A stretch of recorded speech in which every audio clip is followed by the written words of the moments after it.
Well, hello there and welcome back to another video on my channel. So today I have been asked on my Tumblr by two lovely anonymous people if I could make an accessory tutorial. And now one of them is from like a billion years ago and I feel terrible that I'm just now getting around to it, but you know what? I'm doing it and that's all that matters. And I also got one a couple days ago from a lovely anon. They said that they have had the mesh down for a pair of earrings and a septum ring, but they just don't know how to get it into the game. And so I decided to make a little tutorial on how to make accessories for The Sims 4, and that is what you are watching right now. Congratulations, you've made it. And so today I'm going to go ahead and document from beginning to end how you make an accessory like earrings in The Sims 4. Now I'll be making this pair today. Hello, this is my page, this is me, welcome to my crib. We're gonna make these right here that I just made because it's fresh in my brain. So we're gonna make these right here today, and I will have everything linked in the description below that you need, like Blender and Sims 4 Studio and some other resources you can use. I'll have linked in the description, don't you worry. So first things first, go ahead and open up Sims 4 Studio, put in your creator name and do the whole 9 yards. And go over to cast and make sure that create 3D mesh is selected. And then once you're in here, I've already searched it because I have done this before. So once you're in here, go to game pack, click on base game. You always want, or it's preferable to have your CCB base game compatible so everyone can use it, not just people who own different expansions or stuff packs. So I make everything base game except for like the beginning because I didn't know what that meant, but now I do. So I usually use any of these. I usually use one of these hoops if I'm, I don't know why that's my base, but that's what I use. You can search earrings or you can find them in the part type. Click on the one you want and click next. Name it whatever you want to. And voila, here's your brand new gorgeous package file. Now, just to make it easier on yourself, I go ahead and export the mesh of the earrings, and that's why we did this in the first place. Because if you're just working on like a nude top, if it still has something else in the Studio Mesh one right here, it can get a little confusing and hard to work with. So I just like to use this as a base and then go in here, click view, lock to cursor, you can click around. So that way it follows you now wherever you click. And then make sure to go to edit mode, select back faces as on so you can see everything is selected, and then X and vertices, and now they're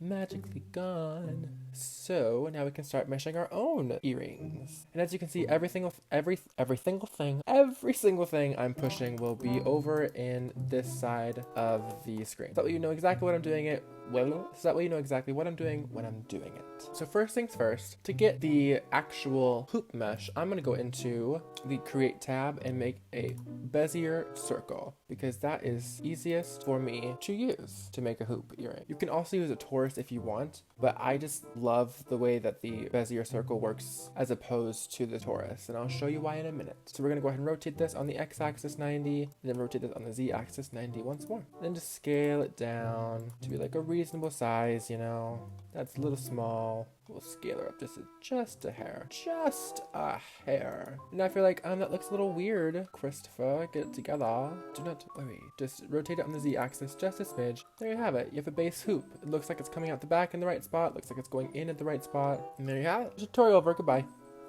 No. We're not finished because this actually has no mesh to it at all. It's just the overall curve. And now this right here is what we call a segment line. So if you click in the middle, it'll take the entire line with it. But if you click one of the sides, it just takes that side with it. So make sure when you're moving it around, click the middle of each segment. All right, so go ahead and go to the curve tab right over here. Select all of them, go to the fill and select full and change the depth to let's do 155 just to round her out. Now I'm gonna change the resolution to 1 so that way this aggressive point is not as aggressive. And now what I did with my other pair of earrings is I actually made this bottom part just a tad thicker. So I'm gonna select the middle and change the radius to be a little bit, let's do 430 for that. Make these just a little bit bigger as well and make this smaller. All right, I like it. I'm gonna go ahead and make this just a little smaller too. All right, after messing around with that for a minute, I have it to a place where I actually really like it. Now this earring is a lot bigger than mine, so I'm gonna just take it and just scale it down just a tad. All right, so now everything you've done in the curve tab is completely finished. So what you're going to do is make sure you click on the Bezier circle and that you're in object mode, do Alt-C in the window and do mesh from curve text, and you've got your mesh. So I don't like how it just looks like two thick lines going through the ear. I want it to look a little bit more realistic, a little bit like there is like a post there. So I'm gonna take this and delete about this much of it. I think I'm gonna delete up to this line right here. And now real quick, I'm gonna take this part right here, push F, so that way it makes a face, and go Control E and then edge split. And so that way it cleans it up and splits the edges around here, so if you were to take one away, it wouldn't be connected to that vertice anymore. Alright, now to make a little bar like I have here, just so it looks a little bit more realistic, I'm going to take this section right here, I'm going to rotate it on the Z just a tad, and on the X just a tad, and just scale it down super far. I'm going to take it down, maybe rotate it again, and just extrude with E and bring it all the way out. Move the camera around, and then move it out over here. So move it kind of close to that, rotate just a smidge so it has like a straight edge and not something that's kind of like this. Push F and then Control E, edge split again, and you've got your little thingy.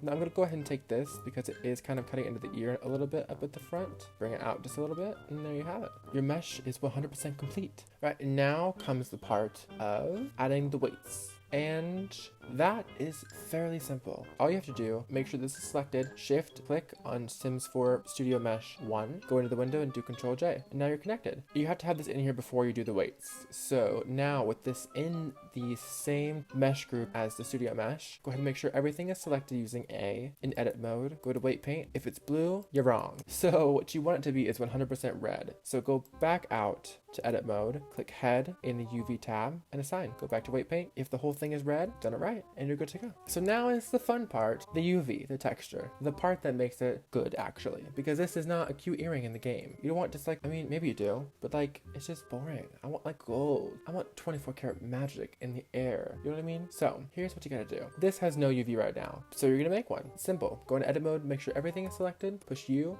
and unwrap. And if you're like, what is that tomahawk sword looking monstrosity over here? Do not worry, I got you. Go ahead and unselect these two sections right here because they do not need to be with the rest of the UV yet. Go back into UV and push reset. And then take this face select right here and select one of the quads. It can be any of the rectangles or squares that you see in here as long as it has 4 vertice points connecting to it to make it a quad. And this whole thing is quads except for those 2 areas that we deselected. So once you push that, push L on the one next to it, and then U again, and follow active quad with length average selected. And now you have your perfect UV, which will make the metal texture look absolutely stunning in game. Let's scale it down a bit so it's a little bit more workable. Change the name to UV-0 or underscore, I guess technically. Right now, to help me out, I'll have this linked in the description, but I'm gonna go ahead and open the Sims 4 UV organizer because it is just so helpful. Because I mean, look at it. Just look at it. Look at how gorgeous it is. Just look, has places for hats, glasses, tops, pants, makeup, hair, earrings, bracelets, oh, everything you need. So that way none of your CC items textures overlap. Because that is no bueno. You don't want your hat to have the same texture as your shoes. Put it in the earrings section so that way it doesn't overlap anything. Turn your back faces on, deselect everything, and then push Control and then I. And you have these little two tiny little beanie babies that you need to put with the rest of the texture. So I'm gonna go ahead and push L on the entire thing again. So that way it brings up this section again. Deselect that whole thing and move these 2 little pieces up to the earring tab and scale them to fit. Easy as pie. Now you are ready to make your texture. And for this, you want the other earring there also. So go ahead and push Shift and D and just translate it over on the X-axis and put it to the other ear. And now you're like, why is it the same way as the other one? It looks weird. You tilted the other one, like fix it please. I hear you. So to do that without having to like rotate it and do all this weird stuff, what you're gonna do is you're gonna do scale X on -1 and it'll flip it. It'll mirror it over. So you don't have to worry about a thing, chicken wang. Except if you go back and look, you're like, why is it weird? Like, what did you do to it? Why did you ruin it? It's because all the normals have been flipped, so do Control F and then flip the normals again, and it's back to, well, normal.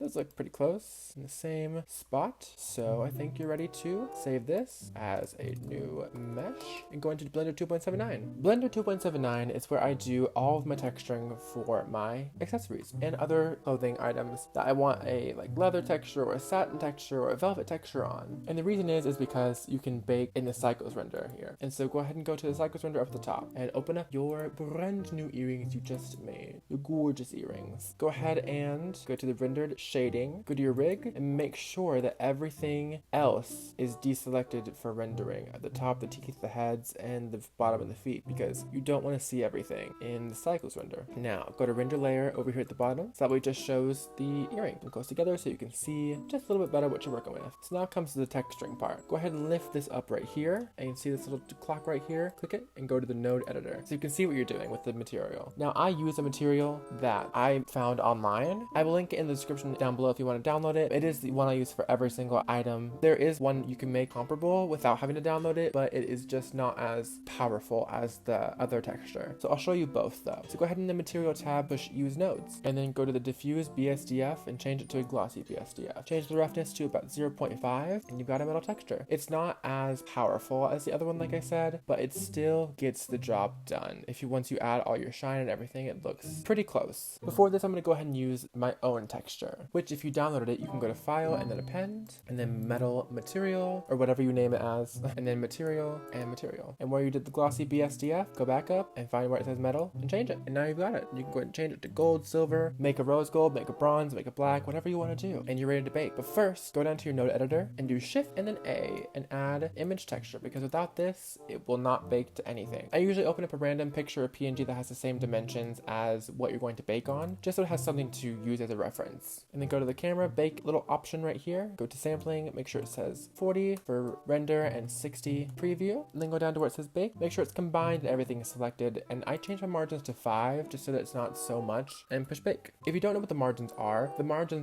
the little area outside your UV texture that bakes around it. So like the texture, the UV ends here, the texture ends here. It gives you just a little bit of wiggle room whenever you're creating something. And sometimes if you've ever seen in your game, there's a CDC item, which I know there's like 1 or 2 of mine that does this, that I didn't know did this until I played the game again after a billion years. If you zoom out while your sim is wearing a top, sometimes you can see like the seam lines, they start showing like a skinish color. That's because there isn't any texture there once you zoom out, and it goes beyond these margin lines. Now that you have this, go ahead and bake it, or you already baked it, so go ahead and save it as an image, whatever you want, into the folder of your choosing. We'll save this as 1. Now I'm gonna go ahead and bake a silver texture as well, and just go down here and change this and push bake again, and then save as another image. 2. Beautiful, beautiful, beautiful. All right, go back to your Sims 4 Studio, go ahead and import the mesh that you just made. All right, and go ahead and import the new textures as well. All right, now it's time to make your shine, which is the specular. So go down to the specular tab right here and make it blank. You can export it if you want to use it as a base image, but I usually don't, because I know the dimensions, I know how to do it, because I already know the dimensions and everything, so I don't need the actual base image for it. So what you're going to do is you're going to open up the texture you just made into your photo editing software like Paint.net, Photoshop, or GIMP is what I use. Once you're here, go ahead and go to image and then scale your image down, if you're using the non-HQ version, to 512 1024 pixels. And once you're there, go to color and then colorize. Now you want to make this like a light foresty green, just like this, because this is what gives it shine, this green color. If you make it just even a hair more lime, it'll be a lot shinier than it needs to be. So I like to keep it usually about right here, unless I'm wanting a lot more shine, then I will add a little bit more saturation, a little bit lightness, and a little more of a lime color. Click OK, change the opacity down to about 50, that's what I normally do, and export this as spec.png. Now undo that, get like a magic wand tool and select this entire thing, and now go to your paint tool, change the color around to white and paint it. Control I to invert your selection, change the color to black, and paint everything else black, and you have your mask. Now this is actually very important. When you're exporting your mask, you have to name it whatever you named the first image you just did, the green one, whatever you named it, .mask.png. It has to have .mask next to it because they import together, and export. So now go back into Sims 4 Studio, click import. Either one works, it'll do both of them. Right now, once you're here, you just change the categories. Maybe if you want to take a picture in, make a thumbnail, go ahead and do that already, but you can do that in game once you're in there, and you are good to go. Look at them. This process is complete. Congratulations, you've made it to the end. Click save. Go take a nice nap. Alright, and then once you have Sims loaded and it takes you 17 years to load in a sim that you think is absolutely stunning, and go find your new earring. Also, I apologize. I know it looks like some parts of it looks really bad. That's because I'm on low setting. Because if I wasn't, this wouldn't have ran at all. Now go in there and find your earrings. And here they are. Look at how gorgeous they are. Effortless. Beauty. Glass. Wow. Wow, wow, wow, wow, wow. Oh, have that little bit of shine to them now. They're just, wow, gorgeous, absolutely amazing. All right, well, I hope you guys enjoyed this little tutorial. I hope it really helped you out. I hope it helped the two anons and anyone who is struggling having to make accessories for The Sims 4. It's actually very fun. I've been making a lot of earrings recently because I just have really been into it, and it's really fun. So I suggest trying it, doing it, loving it, living it, learning it, and seeing it come to life. So with that being said, I hope you guys enjoyed. If you did, make sure to subscribe to this channel. I will be posting a lot more tutorials and a lot more fun videos later on. And if you are not already, please follow me on Tumblr so you can find all of my updates. And also, if you want to check out my website, christopher067.com, you can find all of my goodies,